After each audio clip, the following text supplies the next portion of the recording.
Are you serious? Are you serious, guys? We have breaking news coming from out of the Holy Land. Definitely breaking news coming from the Holy Land. This could ignite Armageddon. Okay, what has just happened could ignite the biblical Armageddon. Let me just tell you about it in just a second. First, a quick shout out for don'twastepower.com. That's don'twastepower.com. Recent reports reveal the United States electricity bills have set a 10-year record high this summer, all because greedy power companies want to fill their shareholder pockets with more money. That's why you can lower, and I've been able to lower the energy cost, unbelievable, with the help of this little device. I mean, it's incredible, really. You just plug it in. Absolutely love this low cost saving that it will give you. Thanks to it, you can cut down your electricity cost, beat the greedy power companies, and keep more money in your pocket every month. It is don'twastepower.com. You need to just go right now to don'twastepower.com and simply just click it in. Click on the link below. It'll take you right there. And if you do it today, you can save 66% off the price of this and free express shipping to get it to you right away. You're going to need it because right now the flow of the electricity in our power grid, it's not consistent. And this little device will literally mellow out or smooth out the electrical current flow in your home, which what it does is cuts down the cost. Just check it out. Go to don'twastepower.com. That's don'twastepower.com. All right, guys, we've got breaking news coming out of the Middle East. Huge news. Now, the mastermind of October 7th apparently is dead. Mohammed Deif. Apparently, Mohammed Deif is dead. Israel dropping a 2,000, actually they dropped several 2,000-pound bombs on the location where they knew he was at. He was hiding among a civilian population. Unbelievable. World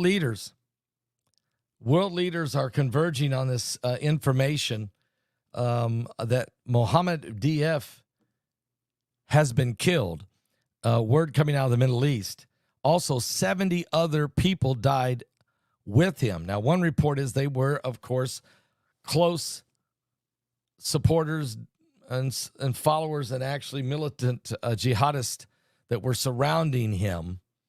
In other words, they were going to fight to the death if they come in contact with the IDF. Israel has attempted and has probably succeeded, according to reports I'm getting. They have killed the top military commander, who is the mastermind, the architect of the October 7th massacre by Hamas on the 1,300 innocent civilians who died in Israel and was a part of taking the 252 hostages on that same day. He has died today, according to 7 senior Israeli officials. The Gaza authorities are saying that 70 other people died with him. So you have Mohammed Deif is dead, apparently, and 70 others died with him, and that's been confirmed by 7 senior Israeli officials, saying that this attack definitely took place. Now, to officially, completely confirm he's dead will, of course, require some DNA testing, and so that process is underway right now. But Mohammed Deif was the leader of the Qassam Brigade, Hamas's military wing, and the architect, the mastermind of October 7th. This is huge. They've been hunting this guy since October 7th. And he's not the only one. There's two guys they definitely want. This is the number two man. This is the mastermind. The other guy they want is, of course, Sinwar. And that's how you say his name. That's how you spell his name. Sinwar. Sinwar. He is the leader of Hamas. He is also believed to be in hiding among the population there in the Gaza Strip. They are still, and matter of fact, President Joe Biden mentioned his name in that press conference he did a couple nights ago where he stumbled through it. But one thing he did say, he blamed Israel for everything, but the one thing he did say was that he gave Israel the permission to kill Yara Sinwar. Okay? So he said that President Biden said that he did not ship Israel the 2,000-pound bombs that they wanted to drop. He said he did not ship those to him, but Israel already had some. As a matter of fact, they dropped them on Mohammed, Deif, this morning. And apparently he is dead. Unfortunately, 70 other people died with him, but those 70, most of them were jihadis because they were surrounding him. Now, there was also some innocent civilians also because they're used as human shield. Guys, I'm saying this could ignite a biblical Armageddon, not the final Armageddon of Jesus' return with 10,000 saints on the horses, tens of thousands of saints riding the white horses for the final battle against Lucifer, but a biblical Armageddon in modern day times certainly could have been ignited, okay? Certainly. And because it is the same area, I mean, we're talking about the Middle East. We're talking about Israel. We're talking about the Holy Land where the final battle of Armageddon will be fought. Certainly, this could have ignited Ezekiel 38. This may ignite it because I can guarantee you the mastermind of October 7th, the hero, the guy that they were bragging on of how brilliant of an invasion he did on October 7th, for him to be killed today is incredibly going to be demoralizing to the radical Islamists. And you can expect Iran to want to get involved.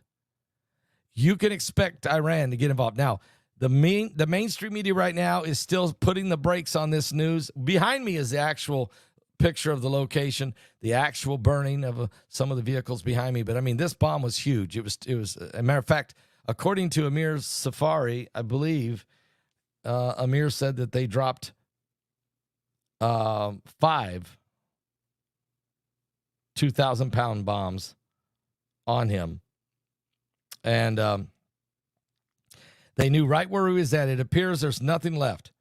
But Mohammed Deif, the top military commander of Hamas, the number 2 man in Gaza, the mastermind of the October 7th invasion, was killed along with 70 of his men. No one survived, according to reports coming out of the Middle East. A little bit about him. He was born in 1965 in Khan Younis, Gaza. He was the commander of the military wing of Hamas. He was the mastermind and the architect of the October 7th massacre in Israel. And his name is Mohammed Deif.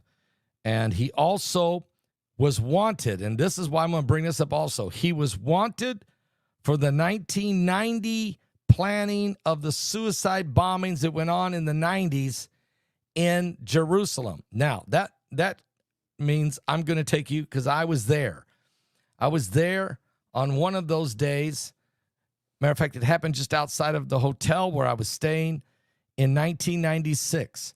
And I have a picture of that. I'm going to put that up behind me here. What you see behind me right now, that is today's bombing, what happened in Gaza and the end of Mohammed Deif. But this is a picture behind me right there. That is a picture in Jerusalem from 1996. It actually happened on February 26th, 1996 in Jerusalem. I was there.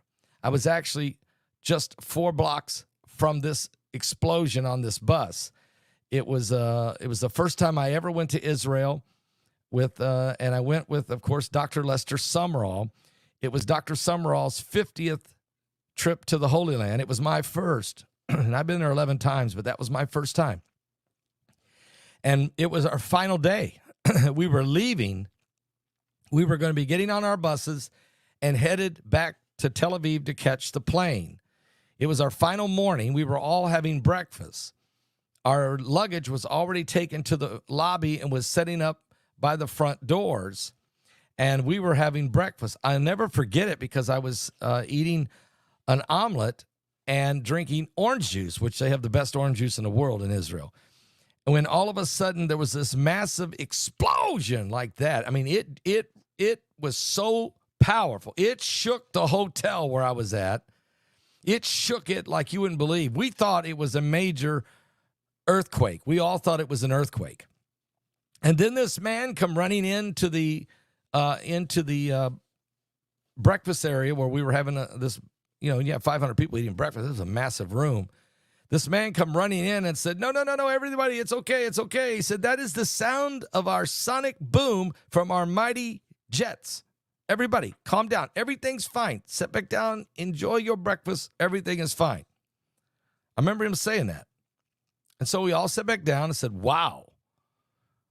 And we finished breakfast. But by the time we were finishing breakfast and was headed to the lobby, we began to see people running. I looked right out the lobby, the front lobby windows, and there I seen soldiers running with M16s and people running with pistols and chaos in the streets.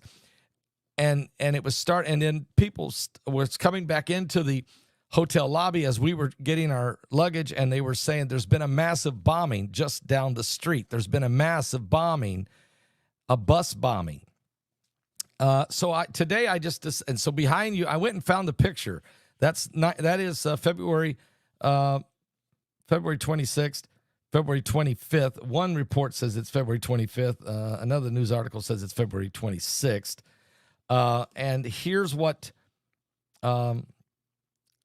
Hamas. This is CNN reporting on February 25th, 1996, that Hamas admits to the fatal Israeli bus bombing. So CNN says it happened on February 25th, but the State Department says it happened on February 26th, but it's the same exact day, it's the same bombing. CNN says it killed 25 people, but the State Department says actually 26 people died and 80 were injured. World leaders have condemned it. There were 2 bombs that day. One was in Jerusalem, where I was at, and the other one was in Ashkelon. And there you can see it on the map. There was 2 bombings. They were 45 minutes apart. 2 different suicide bombers. Now, the mastermind of this bombing when I was there was this guy, Mohammed Deif. He was the mastermind of all of these suicide bombings that used to go on Jerusalem in the 90s. The article said that world leaders have condemned it as 26 people were killed, 80 others were injured in the bombing in Jerusalem. Another 2 died in the bombing in Ashkelon. The militant Islamic group Hamas has confirmed they carried out these 2 bus bombings, and the mastermind was Mohammed Deif. The first bomb ripped through the computer bus during morning rush hour in Jerusalem. I know, I heard it, I felt it, it rumbled, it shook the building. 3 Americans died in that bus bombing. 26 people were killed. 3 of them were American tourists. The 10-kilogram bomb packed with nails and ball bearings and bullets shredded through the human flesh and made identification of bodies extremely difficult, according to officials. The bus was charred skeleton. 45 minutes later, another suicide bomber went off in the city of Ashkelon, killing 2 and injuring another 31. It was crazy, and I'll never forget it. I mean, it was such a great trip going there, seeing the Holy Land. What a beautiful day. What a beautiful time. And the final, Dr. Summerall, on the final day there, we're getting ready to leave when this happens down the street, 4 blocks from our hotel, and yet it shook that hotel like an earthquake. So, and I live with that memory. I've talked about it before on YouTube here and in sermons I've preached over the years. But to think that the guy who blew up the bus and killed all those people in Jerusalem, 26 people dead, 80 injured, 3 of them, 26, were Americans, just 4 blocks down the street from where I was at, and being a part of that historical moment. I remember we got on the bus. Even our bus driver had a pistol in his hand. I'll never forget. He was standing by the door, and he was saying, "Get on the bus, get on the bus." He had a pistol in his hand, just like this. And we're like, "What's going on?" He goes, "There's been a bus bombing." "No problem. Get in. We're leaving. Get in. We're leaving Jerusalem." And I remember we all just piled in the bus, and we all took off and headed for Tel Aviv. We made our flight. We left Israel. When we got back to the States, we then began to find out just how many people died and just how terrible this was. So that happened in 1996. The guy who masterminded it was Mohammed Deif. This guy has been elusive all those years. And so what happened today, I'm going to show you behind me. That was 1996 behind me right now. This is this morning. This is Israel dropping 5 2,000-pound bombs in the Gaza Strip on top of the head of Mohammed Deif and 70 of his followers. They're all dead. This happened in the Gaza Strip. Now, we know everybody's dead. They're going to officially let us know that Mohammed Deif is dead when they confirm his DNA. But 300 people are injured. There are some civilians that are dead. There are civilians that are injured because this guy hid among the populace there, among the civilians, but he also was surrounded by a lot of his jihadi protectors. And he's the number 2 man of Hamas.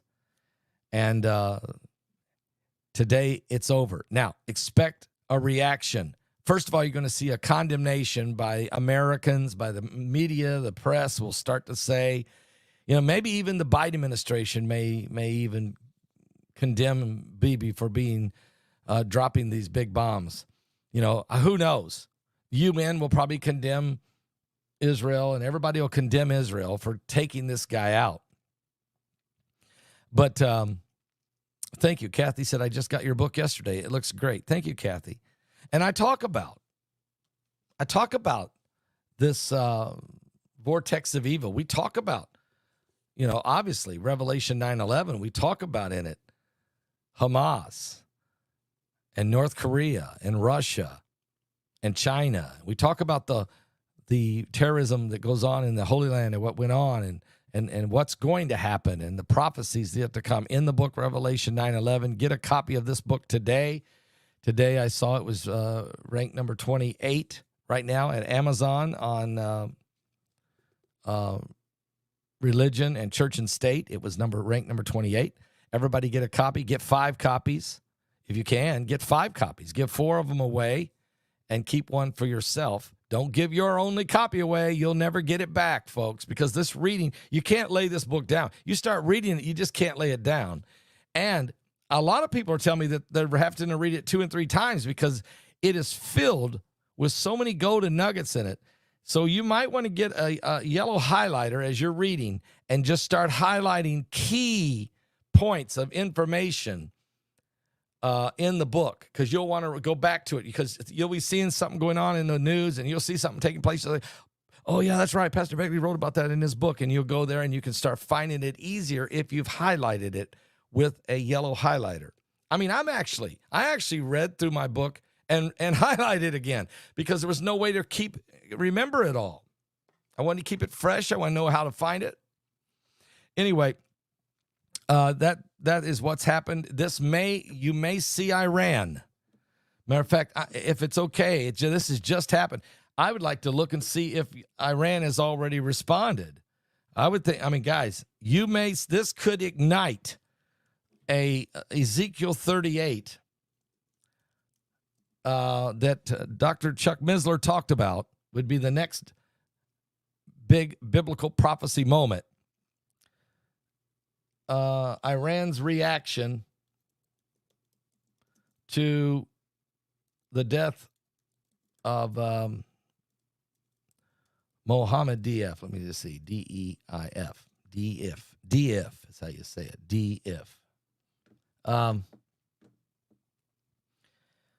The media is going to condemn Israel. I already can tell you.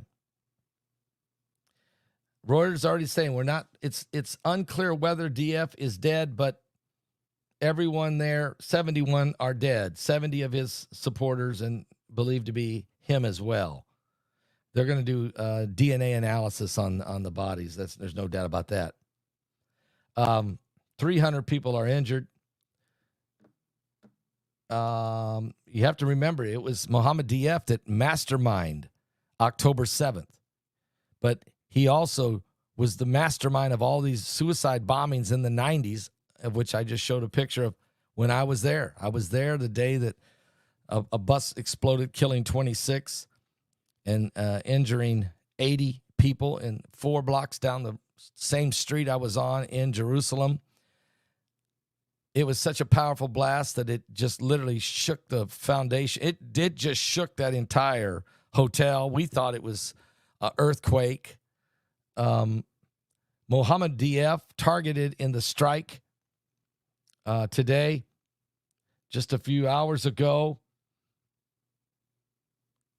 It's unbelievable, the reaction by the world right now.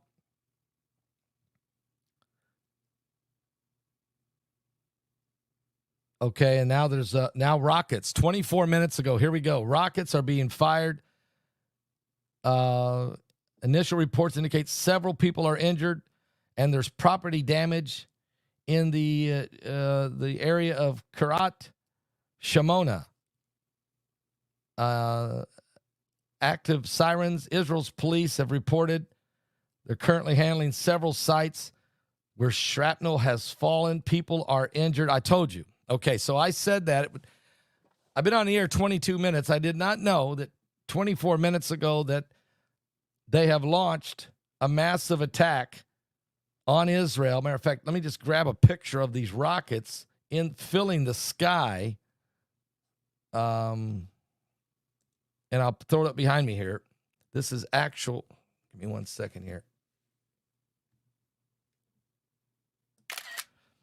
Over top of the city here in Israel. This is according to the Jerusalem Post. The mayor there. Okay, give me 1 second here, everybody. This is breaking right now, just as we're speaking. So I've got. I'm going to put that up there. Give me 1 second. I'll be able to do that really fast.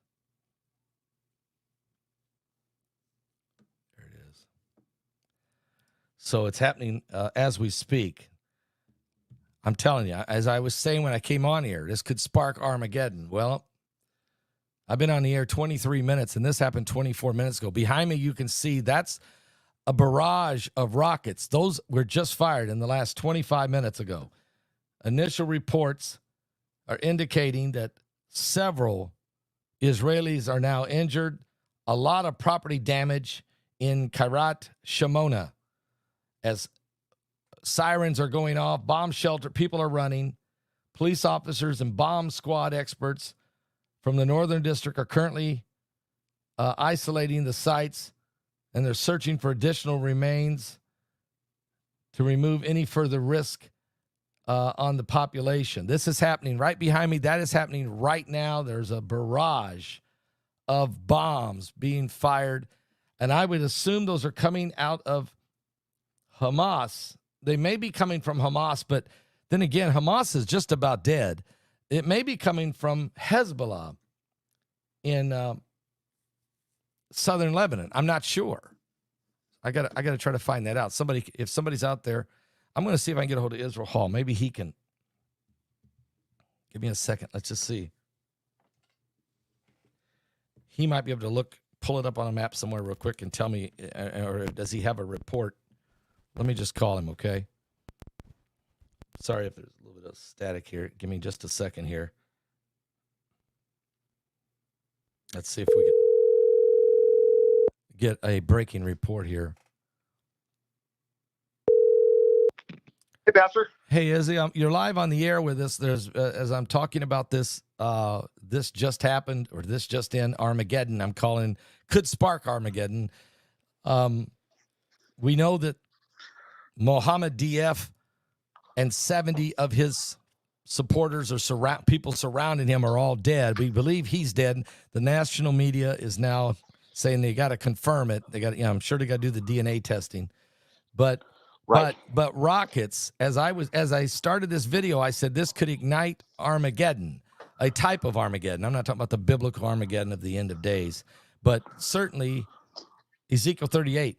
And then just a few minutes ago, rockets are going off like crazy, and there are initial reports that are already indicating several Israelis are injured. There's property damage. It's in the area of Kiryat and Shimona. Yep. Can you tell me, is that in northern Israel? And is these rockets coming from Gaza, or are these rockets coming from Hezbollah in southern Lebanon? Well, what I've been seeing is that most of them, let me check my feed here real quick.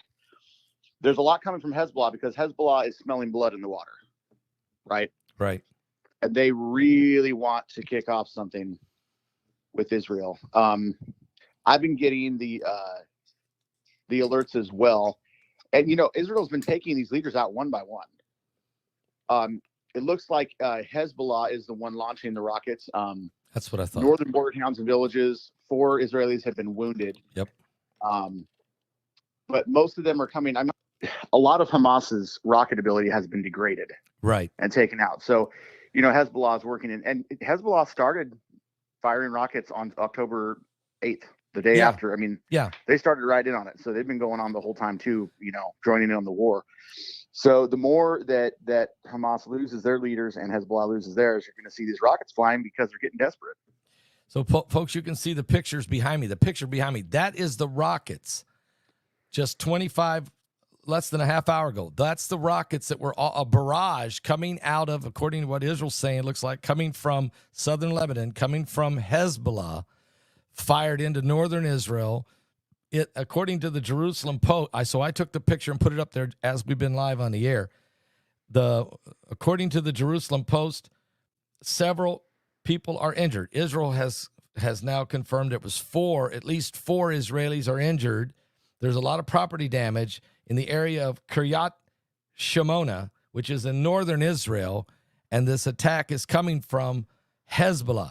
And part of that is because Hamas has been pretty well disabled. Right, and they can't even respond. Two things to go along with this, why it affects us. One, Hezbollah has been wanting the war to continue with Hamas because they know as soon as Israel wraps that up, they're going to look north. Right, they're going to point their armies north.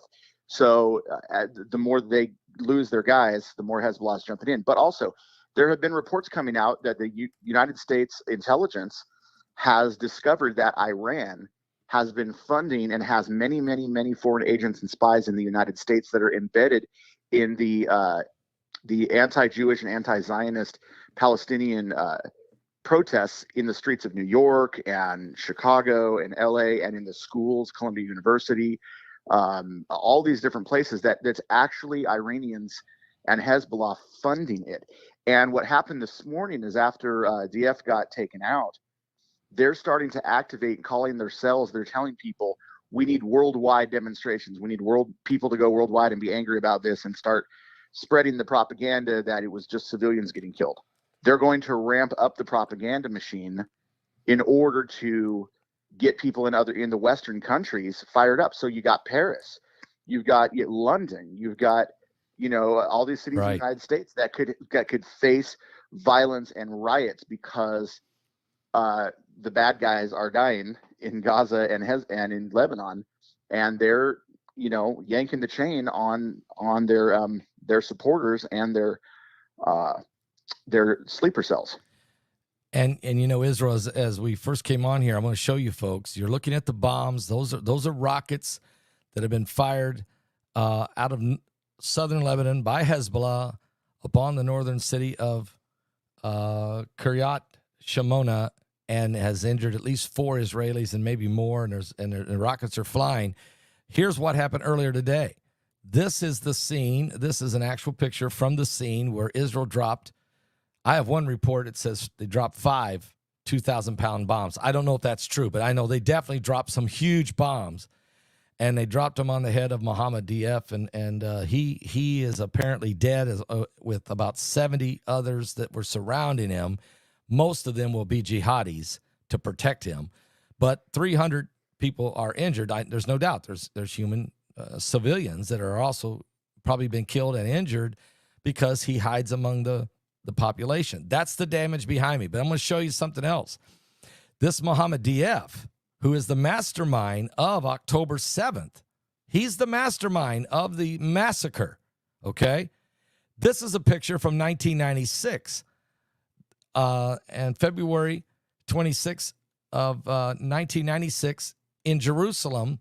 That's the picture of a bus bombing that happened 4 blocks down the street from the hotel that I was in with Dr. Lester Summerall on our trip. It was our last day. We were having breakfast that morning when an explosion went off that literally shook the hotel. We thought it was an earthquake. And a man come running in and said, no, that's no problem, no problem. This was the sonic boom of our mighty jets. Everybody sat down and eat. So we did. And then when we got ready to leave, the hotel was filled with people running and people with pistols and M16s. And then the word spread among us that there had been this major explosion. The bus killed 3 Americans, by the way. We got out of Jerusalem. They rushed us out of Jerusalem. We went to Tel Aviv, and we left the country that day. Guess what? The guy, Israel, who masterminded that explosion was Mohammed Deif. Wow. So there he is. And I found that in the State Department. I went back and looked at the records. He was one of the ones that was named as the mastermind of these bombings that went on in the mid-90s. And they never could get him. But today, here's what happened. They got him.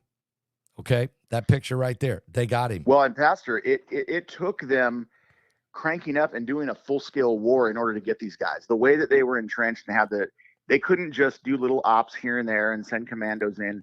They had to do an all-out war just to get these guys. There's no other way. Smyrna just made a great point. Said, I'm no longer looking for the signs of the times. I'm listening for the sound of the trumpet. Yeah. What you're seeing behind me is the signs of the times. That's exactly right. And what Israel's talking about here. And so, guys, you had the 1996 bombing. I'm going to show you that again. I'm going to show you 3 pictures. That's what happened in 1996. It was Mohammed Deif, who was the mastermind of the suicide bombings in the 90s. And I was there when that one happened. I heard it. I felt it.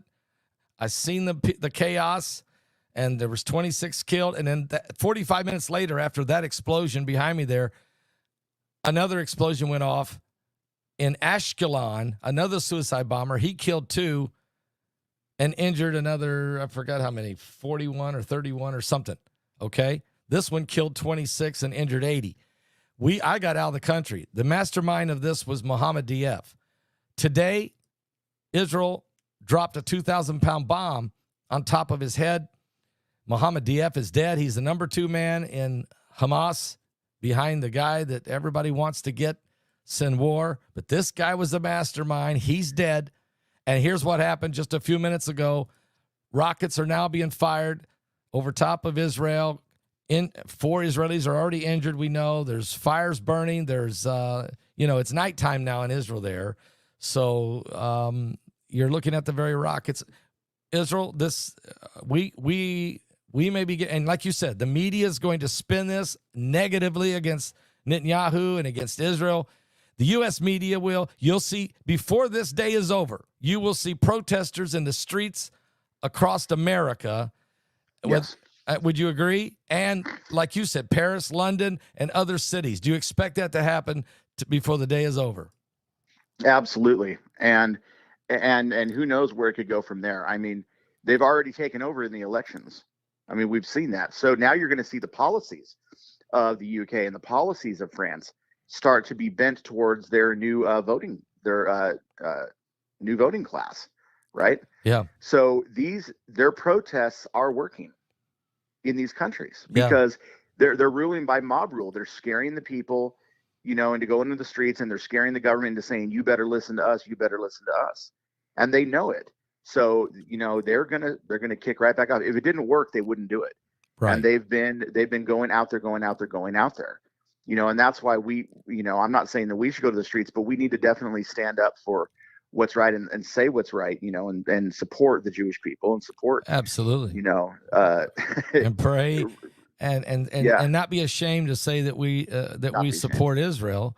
And and it would really be great if our president in the next hour or so would do a press conference from the White House proclaiming his defense of Israel, proclaiming that a great victory, that this guy's dead, and that and Sinwar, you're next, and we're that's the kind of thing you would do when President Trump took out Iran's top general, the butcher that he was, Soleimani. Trump held a press conference and said that, look, we got him. Celebrate, we got him. Who's next? Pastor, can I ask you a theological question? Sure. When God talks about bringing judgment in the last days and the different things happening, right? Could him working through the Israeli army, just like in the Old Testament, just like he worked through the United States to end World War II and stop the Nazis and establish the Jewish state, could he be working through things like this to bring judgment to evil people? Oh, sure. Oh, absolutely. I mean no doubt about it. That's what I believe. Yeah. I mean, there's so many things taking place at the same time. God brings judgment upon those that judgment is due. God delivers people who need and have been praying for deliverance. God said, vengeance is mine, thus saith the Lord, I'll repay. And he does. And he is. God also said that Israel would come under attack. He prophesied it in the last days, that Israel would be surrounded. The armies would surround Israel. And the desolation thereof is nigh. Okay? So some of the things you see happening is evil, prophetically prophesied that evil will come. But then also some of the things you see is judgment being carried out by God simultaneously and against the enemies. And then in America, we're asked to figure out which side you on, okay? Which side you on? And America has stood with Israel all these years since it was formed after the Holocaust, after the Antichrist of Adolf Hitler tried to exterminate the Jewish people. America's the one that stepped up and made it happen so that Israel become a nation. But today we still have this media that is absolutely so corrupt and will not report things accordingly, that I got to do it. And like you said, we got to stand up for the truth. And you know what? We called those people the greatest generation. Right. That saved the world, that saved the Jewish people. We call them the greatest generation. And now that generation is being berated by schools, by teachers, trying to get kids and grandkids to turn against that old way of thinking and those people, and that they're just being painted as bad. It's like the enemy is trying to erase our culture and the good things and the good gains that had happened. Right. And it's what side are you on? Who are you going to stand with? You got people who are what's called replacement theology, who will say that they love Jesus, and maybe they do, but they don't understand Israel's role in God's prophetic time and God's plan of the overall redemption of humanity. And so they don't, and they've been taught some really bad doctrine. And and they can't see, they're blinded by that. But the truth is, they know that we must be in the last days, because why is Israel being targeted? Why would the smallest little dinky nation in the world be the target, the infatuation of the three major religions of the apocalypse? And why are they all converging on the very spot that Jesus, who gave his life on the cross to redeem mankind and who is going to return? Jesus is coming back to Jerusalem. He's not coming to New York City. He's not going to New Delhi. He won't be in Tokyo. He's not going to London or Paris for the Olympics. He's coming back to Jerusalem, and he will rule the world for 1,000 years from Jerusalem. This is why the wars, the hatred against Israel is converging on it, because Satan is trying to prevent Christ from sitting on the mighty throne in the 1,000-year reign, executing the judgment upon the earth that needs to be done, and bringing hope to humanity. He doesn't want this to happen. He knows it also means that he will be thrown into the eternal lake of fire and be tormented day and night with the beast and the false prophet. Lucifer, he is done. Okay, Lucifer, Amen. Your goose is cooked here, and he can feel the presence of the coming of Jesus Christ soon. So, yeah, so we're watching prophecy, and we wrote about it in our book, Revelation 9:11. Get that copy of that so you'll be able to follow along and help break it down for you. And don't listen to the Albert Pike garbage, the anti-Semitism garbage that's being pushed by the lamestream fake news media, by the terrorist, by the Pastor. It's being Satanist. it's being spread by independent media and people that call themselves conservatives. I know, but that's because they do. Again, these are people that don't know their Bible. They don't know their Bible. First of all, I'm going to tell you right now, they don't know what the Word of God says, and then they've been taught wrong by these folks who just don't understand. Some of them are anti-Semitic. They try to be Christians, but they're anti-Semitic. You're going to have a hard time, folks, hating on the Jews and getting into heaven. You're going to have a real hard time figuring that one out. Mm-hmm. So you got to find out how to love everybody. You got to find out that Jesus loves everyone and he died for everyone, and that Israel being rebirthed as a nation was prophesied by Isaiah the prophet. He said, can a nation be born in one day? It was prophesied that the land of Israel was coveted. God made a covenant with Israel, with Abraham, Isaac, and Jacob, and with the descendants of the 12 tribes, that he would establish their nation, and that it would be a land that would prosper and bloom. And it has, and it is, and it didn't happen to 48, but here we are. And he also prophesied, Jesus did, that this city of Jerusalem and the Holy Land will come under severe attack by nations of the world. It's called replacement theology, but you can't replace what God has established. I mean, that's crazy. God has established it. And here's another thing. Paul said, as a Christian, we have to be grafted into the natural branch. We're not the natural branch. We're the wild olive branch that gets grafted in to the natural branch, which was the Jewish people. And then Paul said, and then all of Israel shall be saved. In other words, the revelation of Christ, the Redeemer, will be and is being revealed to Jews, Gentiles, and the people of the world. And what you're seeing played out right now, the evil that you see playing out right now, is a desperate attempt by Satan to derail the second coming of Jesus Christ.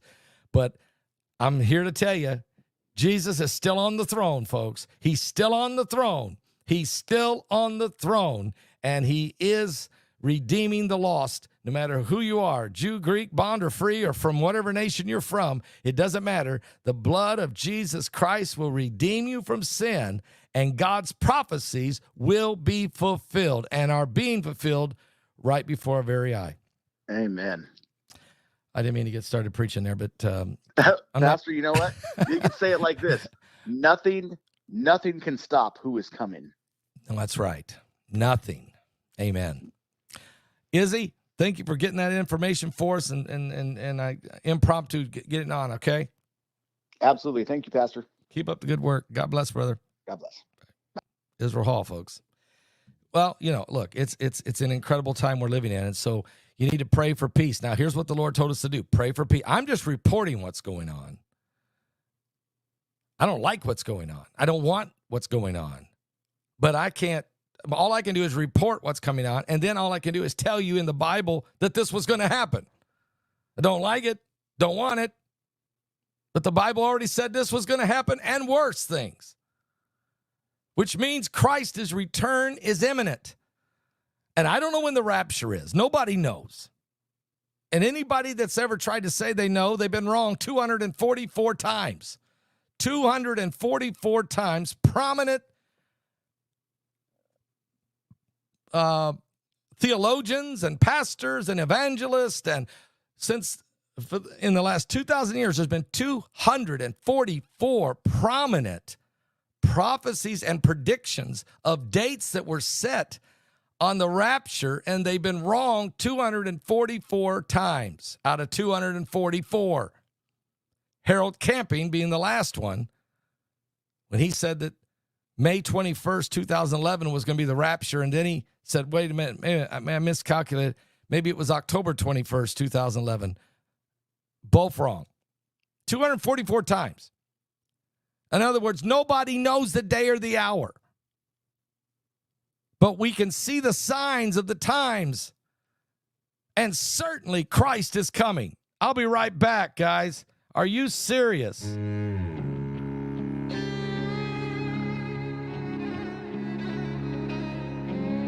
Get some coffee and calm down.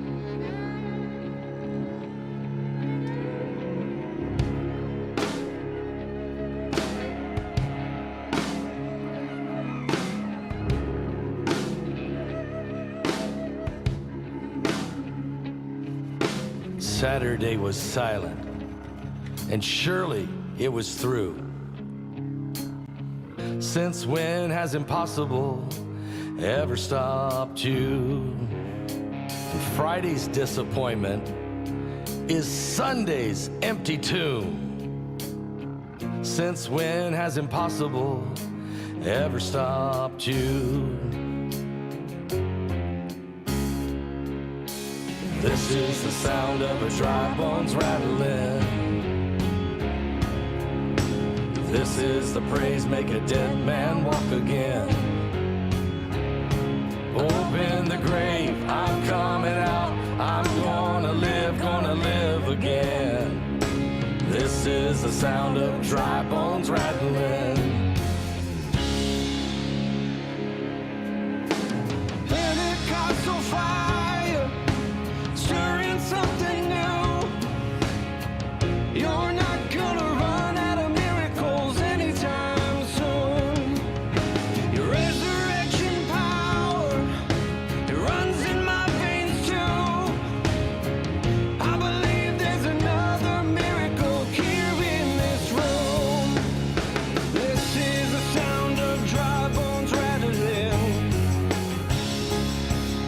This is the praise, make a dead man walk again. Open the grave, I'm coming out. I'm gonna live again. This is the sound of dry bones rattling.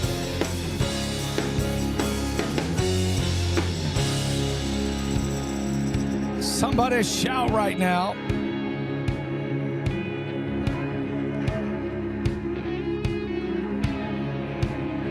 My God is able to save and deliver and heal and restore anything that He wants to.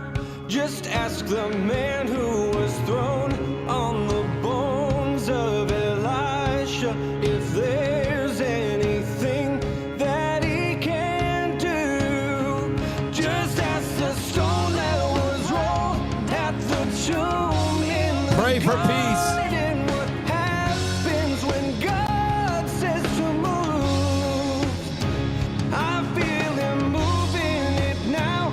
I feel Him doing it now.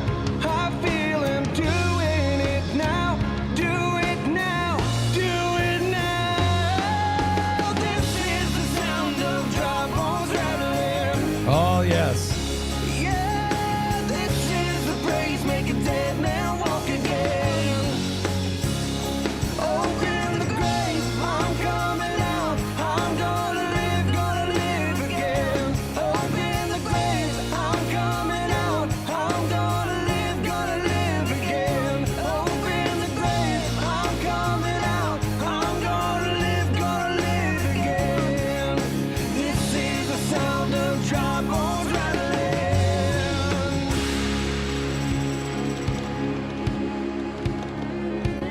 this the sign of the end of days? Son of man, these bones are the whole house of Israel. Prophesy and say to them, thus saith the Lord God, behold, my people, I will open your graves and cause you to come up from your graves and bring you into the land of Israel.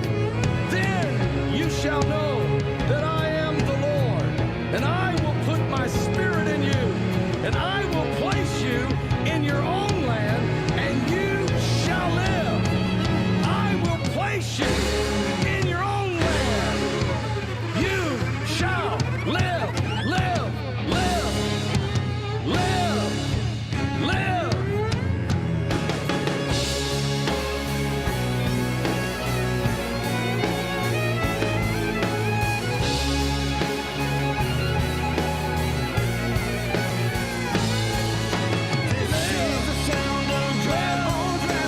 Dry bones live. Dry bones live.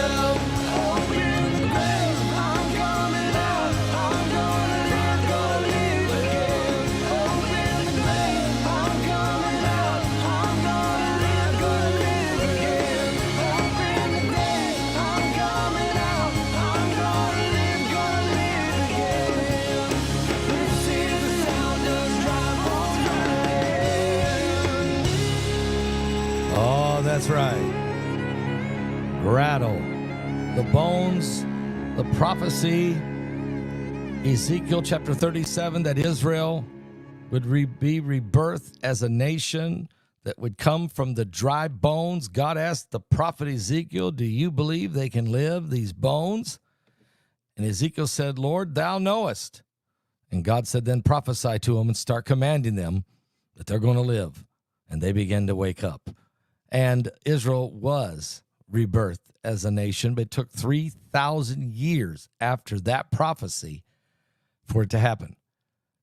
Now, since 1948, we have been living in this era of the Antichrist. We've been living in the end days. And I remember interviewing Dr. Chuck Missler in October of 2015. And that seemed like yesterday, but it's been 9 years now. And I said to him, what do you think will be the next big biblical prophecy? The next big prophetic milestone? And he said, Ezekiel 38. Psalms 83, Ezekiel 38. We don't know which comes first, he said, the chicken or the egg, but one will lead into the other. Well, I believe we're in Psalms 83. We've been in it since October 7th, for sure. And because the enemies that have surrounded Israel, and because of the condemnation globally, just like it said it would be done, the confederacy that has been formed against Israel globally. And I believe it started October 7th. Psalms 83 has begun. I believe we're in it right now. And we're on the brink of Ezekiel 38. And these events that we see today, Mohammed Deif, the number 2 man of Hamas, getting a 2,000-pound bomb dropped on his head, and him and 70 others that were trying to protect him are dead. And 300 other people, some of them are, no question, many of them are injured, are civilians, because they use civilians as a human shield. No doubt about this. Nobody's denying that. But this being, he was the mastermind of October 7th, which, oh, by the way, Hamas said that October 7th, the reason they made the attack on Israel was because of the red heifers that were brought in from Texas to Israel to be used for the dedication of the third temple, the burning and of the ashes of the red heifer, which is prophecy. And they called the attack on Israel the Al-Aqsa flood. And that's what it was. They poured into Israel. And the mastermind of that brutal attack on Israel on October 7th was Mohammed Deif. And he was the mastermind of all the bombings in the 90s, of which I witnessed one of them in 1996. And here's the scene from that bombing. I was there in Jerusalem, 4 blocks from the attack, with the great Dr. Lester Sumrall. This is incredible that sometimes your life, you might wonder in your life why certain events happen when you are certain, how your path crosses certain events.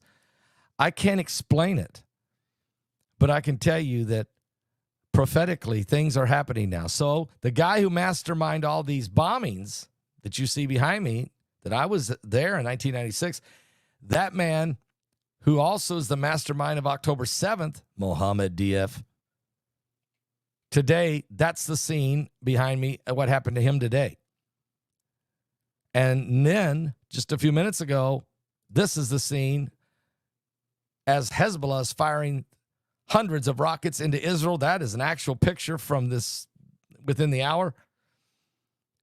And 4 Israelis we know are injured, and there's quite a bit of damage, and the rockets are still flying. And so it's a very chaotic situation right now. This is what I'm saying. We're on the brink, folks. We're on the brink. Is this the sign of the end days? If you're watching this broadcast, take the emotion out of it. No matter where you stand and what your ideology is, it doesn't matter what your religious belief is, put all that aside. Just ignore that for a moment. What I'm trying to say to you is that everything you see, no matter how you feel about it, it's the sign of the coming of Jesus Christ. Mohammed Deif, and Sinwar. And Sinwar is the number 1 guy of Hamas. Mohammed Deif was number 2. And Deif is now dead. And Sinwar is on the list. Matter of fact, Joe Biden, in his press conference, he gave, 2 or 3 nights ago, said, and even though in that press conference he blamed Israel for everything, he said, but it's okay to take out Sinwar.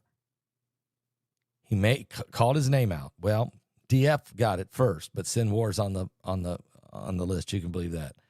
And he's no different than Osama bin Laden. He is the Osama bin Laden attack on Israel. Okay, he is Israel's 9/11, October 7th. They will get him. Meanwhile, Hezbollah, the right-hand arm now, the right arm of Iran. See, Iran's the one firing these rockets back here. It might be Hezbollah, southern Lebanon, but that is it. Hamas can't even respond back because they're pretty well crippled. I mean, it's a cleanup now. They're hunting down. It's sort of like going after Hitler in Berlin. We've pretty well got this thing tied down. We're going after the last 2 guys. Got one of them today. And they're pretty well crippled as far as militarily. So you're going to see the focus shift now to southern Lebanon. And they're going to be a very difficult opponent for Israel to deal with. And then right after them, of course, is Iran itself, and maybe the Russians, and maybe the Turks. If this is truly going to spark Ezekiel 38, there are a number of nations that will get involved. Iran, in their heart, believes that Israel's the one that took out their president back in May, crashing into the fog, into the mountains. Israel's not saying yes or no. But that man prophesied and proclaimed that he was going to wipe Israel off the face of the map, and he died in 30 days later. Not much difference than the guy that stood in the parliament in Turkey and said that he wanted death to Israel. He fell dead from the podium. I mean, I think these guys need to start understanding that if you don't understand what's going on in this, don't curse Israel. Whatever you do, just don't. You may not understand it. Just be quiet. God said, I'll bless them that bless Israel, but I'll curse them that curse Israel. So if you don't understand it, or you've been taught a bad doctrine of replacement theology, and you don't understand, and you've read too much Albert Pike garbage, and somebody's filled your head with all this anti-Semitism, just don't speak. Please don't curse or whatever you do. It's found in the book of Genesis chapter 12. I'll be back, guys. Love one another. We need peace in the world, obviously. We don't want war. Nobody wants what's happening today. Nobody. I definitely don't want it. I'm just reporting and telling you. And keep an eye, on Saudi Arabia. Keep an eye on, exactly. You got to watch out for Iran, Iraq, the Taliban in Afghanistan, Al-Shabaab in Somalia, Boko Haram in Nigeria, Al-Qaeda, Hamas, Hezbollah in southern Lebanon, the Syrians, the Russians, the Turks, the Saudis, and then keep one eye open with when it comes, and in Yemen, the Houthis in Yemen, and keep one eye open when it comes to Jordan or Egypt or Saudi, because this thing is starting to bubble over. We're living in the last days. Pray for America. We need strong leadership now. Thank you. Pray. The church, the Christians need to be strong in their faith in Jesus and their love for Israel now. We need leaders among the religious Christian establishment. Will the real men and women of God please stand up? This is the moment to stand and pray and fast and pray and tell your loved ones that Christ is coming back. It's going to be a great webinar, Aliens Among Us, because you know what? They're here for sure. The evil entities, the foreign entities, the spiritual entities, the demonic entities, the extra terrestrial entities, the alien entities, whatever you want to call all the different things that are coming against humanity, they're all among us now. Give your life to Jesus Christ, because greater is he that's in you than he that's in the world. I'll be back with more right here on the coming apocalypse. Matter of fact, I'm getting ready to post the television. The Holy Land. Whoops. Definitely. I'm getting ready to post the television show that's going to air tomorrow on all the different TV channels we're on. And it's kind of amazing because I record these 6 weeks in advance. And matter of fact, the one I'm going to play that's going to be airing on television tomorrow, I recorded 3 years ago. I went back and got it because the Lord just led me. He said, you better. And you know what it's called? The Image of the Beast. And I recorded it 3 years ago, back in 2021. And it's scheduled to be airing tomorrow on television, but I'm actually going to post it when I get off here. I'm going to post it and air it for you right now. And it's amazing how prophetic things are getting. All right, guys. God bless you. We love you guys. Thank you guys for dropping in. Keep praying for the peace of Jerusalem and pray for peace around the world, and pray that people will calm down, cool down, and start praying, because time is truly running out. Truly, truly running out. I'll be back. I'll be posting that sermon in just a moment. Well, it's a teaching. It's not a sermon. It's a teaching. Are you serious?